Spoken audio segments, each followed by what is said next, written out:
What's good, YouTubers and YouTubettes? This is JB Sports back again with another one. Jarrell Big Baby Miller, heavyweight contender, has come out and said a fight between him and Tyson Fury is going to go down. It's just a matter of when, not if. The fight is definitely going to happen. As you know, Jarrell Big Baby Miller recently signed with Top Rank Boxing, and that's the promotional company that now promotes Tyson the Gypsy King Fury.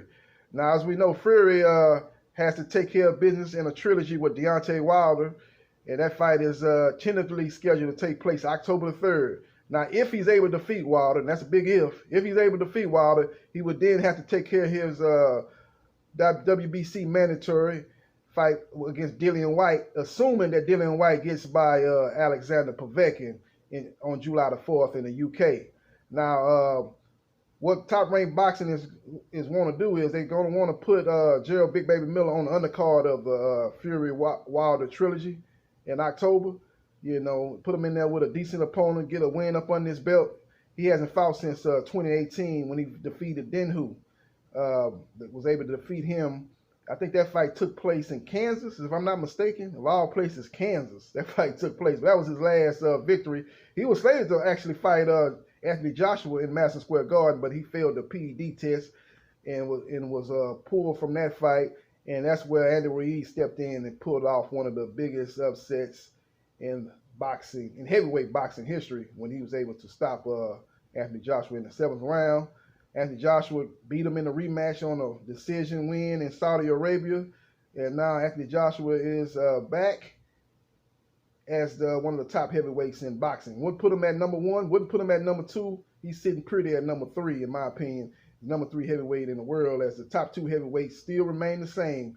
Tyson Fury, number 1, Deontay Wilder, number 2 in the heavyweight boxing. But as far as a matchup between Fury and Miller, that would be a great press conference. Both guys talk a lot of trash. Both guys have a great promotional skills as far as verbal promotional skills. They'll promote the hell out of that fight, man. Talk a lot of trash.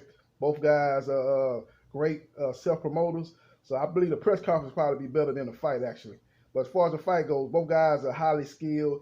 I think Tyson Fury will want that fight to be in the middle of the ring from a distance where he can kind of control the fight with his jab, left hand, and he's able to use his awkward technical skills to frustrate and win that fight on points against Miller. Now, Miller will want to get in his chest, make that fight a fight that's fought at close range where he can work the body, get Fury to kind of bring his arms down and then go up top with combination punches, man. But I think that would be his game plan. Now, the thing about that is Fury can fight inside too. He's a very underrated inside fighter. He's a guy that can get down and dirty and make it a physical fight, a mauling type of fight, aggressive, down in the mud, a real aggressive wrestling type of fight. He's very astute at that type of fight. So that would be Miller's best chance to win, but not to say that Fury wouldn't be able to kind of negate that style of fight either. So that's why I would give Fury the edge, man. He's a little bit more versatile. He can fight on the outside, and he can hold his own on the inside with Miller, if not get the better of Miller on the inside. So I would give him the victory in that fight. You know, be interesting to see if he could stop Jarrell Miller. Jarrell Miller's never been knocked down or stopped in his career. He's 23-0-1. Has a solid resume. You know, nothing great in boxing in the heavyweight division. And like I said, if you don't have Tyson Fury or Deontay Wilder on your resume is not a great resume. I'm the only 2 high-level fighters in the heavyweight division right now. Everybody else I put in the second tier. The Dillian Whites, Dominique Brazils, Kubrat Pulev, Alexander Povetkin, you know, the guys like that, Derek Chisora, those guys right now, even Alexander Povetkin. My man, Alexander Usyk. You know, the cruiserweight, undisputed cruiserweight champion who's moved up to heavyweight and has had one fight in heavyweight and failed to impress in that fight with Chaz Witherspoon. I will put him in that second tier right now to proven otherwise. The only 2 guys, like I said, that's elite level heavyweights is Fury, who's obviously the top heavyweight in the world, and Deontay Wilder, who, despite the loss in the rematch, is still number 2 on my list. So we'll see what happens, man. It would be a real good press conference. Like I said, I think the press conference actually be better than the fight. Not to say the fight would be boring, but I just don't think nobody will, you know, you wouldn't see any knockdowns. I think it's a fight that's destined to go 12 rounds, and I see Tyson Fury winning a 12-round decision over Jarrell Big Baby Miller. Now that fight could be possibly take place in Madison Square Garden in New York, as Jarrell Big Baby Miller, that's where he's from. It would have a huge crowd coming in to see him from New York, and then Tyson Fury will be able to draw his fanatical fan base from the UK to fly down to watch that fight in New York, which would be a shorter plane ride than the plane ride they flew down here when they watched him fight Deontay Wilder in the rematch in Las Vegas, and then in the first fight in Los Angeles, where he had huge crowds that attended those two fights. So that would make for a real good atmosphere and a good raucous atmosphere for that fight to take place in Madison Square Garden. So that's just my 2 cents on that, man, on that fight, man. We'll see what happens. We'll see what transpires. You know, that's the best guy that's under the top ranked boxing umbrella, because most of the heavyweights, you know, that's top level heavyweights are with the PBC and with Matchroom Boxing. Most of the ones, you know, you got Deontay Wilder, Andy Ruiz, you got who else? You got Charles Martin, you got who else? You got, I think George Joyce still fights, still managed by Al Heyman, even though he's promoted by Frank Warren. So those guys are under the PBC, and then Matchroom Boxing obviously got Anthony Joshua, Dillian White, Derek Chisora, Alexander Usyk. They've got fighters on that level fighting under the Matchroom Boxing. So most of the top level fighters are fighting with those two promotional companies. So we'll see, man. We'll see what happens. We'll see what transpires. But again, Jarrell Big Baby Miller is out here basically saying a fight between him and Tyson Fury is definitely going to happen in 2021. It's just a matter of when, not if. And we'll see what happens, man. Leave your comments in the comment section what you think about a fight between Jarrell Big Baby Miller and Tyson Fury. Now, again, Tyson Fury resume is strong. And the reason why his resume is strong because of 2 fights. 2 fights with Deontay Wilder and 1 fight with Vladimir Klitschko. Both of those fights were against elite level heavyweights. Something that Anthony Joshua don't have on his resume. And Jarrell Big Baby Miller won't have on his resume until he fights Tyson Fury. So that's the key to the whole thing when people say, well, Jarrell Big Baby Miller, he don't deserve a fight with Tyson Fury. Yeah, he don't. He probably don't, man, because his resume is he don't deserve a fight, or don't deserve a fight no more than Dillian White or Alexander Povetkin, or I'm not gonna say Povetkin. Povetkin fought Vladimir Klitschko, but he doesn't deserve a fight, or no more, or don't deserve a fight no more than Dillian White. Well, Dillian White fought AJ, but let's put it like this: let's say Dominic Breazeale or Kubrat Pulev, who's the mandatory, or Alexander Usyk, who's the mandatory after Kubrat Pulev to fight Anthony Joshua. And those guys are gonna get title shots at a title.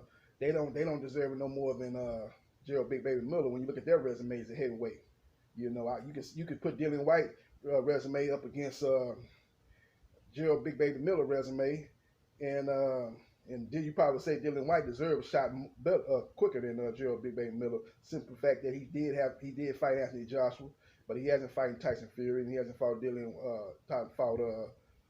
Deontay Wilder. So his resume. Let me scratch that. You put Dillian White resume up against Jarrell Big Baby Miller resume. It's pretty much straight up and down, man. It's very similar, very similar. You know, you look at Jarrell Big Baby Miller. His best win is what? Gerald Washington. What's Dillian White's best win? Dillian White's best win is what?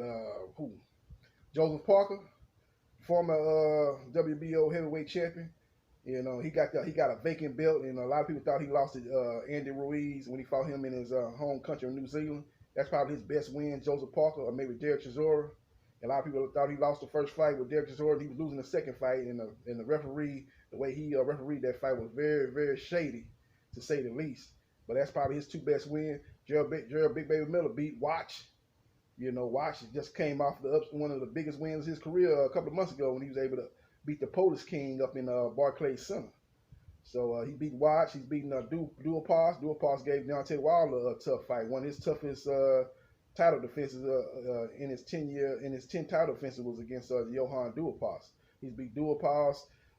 He's beaten, you know, so you can put those 2 wins with the Watch in the Gerald Washington win. And Gerald Washington was just coming off a knockout loss to Deontay Wilder in a fight that he was winning before he got knocked out. So you put Gerald Washington and you put Watch and you put Duhaupas up against Dillian White biggest wins, which would be the two Chisora fights, which both of them was controversial, but give him credit for winning both of them, and the Joseph Parker fight. It's not too much difference between none of those fighters. All 6 of those fighters I just named, of all, all 5 of those fighters that I've named, ain't no difference between none of those guys. All those guys, in my opinion, are second-tier fighters. Second-tier fighters. When I rate the heavyweight division, man, the unquestioned number 1 is Tyson Fury. Number 2 is Deontay Wilder. The number 3 is an argument. You can say Luis Ortiz or you can say Anthony Joshua. And then after that, man, all these other heavyweights I put in the same bag. They're second-tier heavyweights. Second-tier heavyweight. Dillian White, Kubrat Pulev, Alexander Povetkin, even Alexander Usyk until proven otherwise. Derek Chisora, those guys are second-tier heavyweights. Nothing more, nothing less. Second-tier heavyweight until proven otherwise. Dillian White got a chance to prove otherwise when he finally gets his mandatory against the winner of Tyson Fury, Deontay Wilder. Alexander will get his chance to prove otherwise if and when he defeats Derek Chisora and he fights Anthony Joshua when he's, for the unified heavyweight championship. They'll be able to get proven otherwise. But right now, they're second-tier heavyweights. And Gerald Big Baby Miller is second-tier heavyweight. And those guys, Alexander Usyk and Kubrat Pulev, are getting their chance to fight for the world title. I don't see why people would be climbing the walls mad that Gerald Big Baby Miller would be getting a title shot with Tyson Fury in 2021. That's just my opinion. Let me know what you think in the comment section. What you think about a fight between Tyson Fury and Gerald Big Baby Miller coming up in, I can see coming up in summer of 2021 if Fury and Joshua fail to come to agreement in a unification fight. I can see that could be the next fight for Fury after he takes care of Wilder and his mandatory with Dillian White, and that would give Gerald Big Baby Miller the opportunity to get 2 fights in on the undercard of Wilder Fury 3, and then get another fight in against a top 10 heavyweight, and they can set that fight up for the summer of 2021 in Madison Square Garden in New York. Big fight in the Big Apple. That would be a big fight, big promotion. And like I say, the press conference probably would be more entertaining than a fight. Not to say that the fight would be a boring fight, but it just, you want to see knockouts. I don't think you will see a knockout or even a knockdown in that fight. We'll see what happens. We'll see what transpires. This is JB Sports, the man, the myth, the legend. Holla.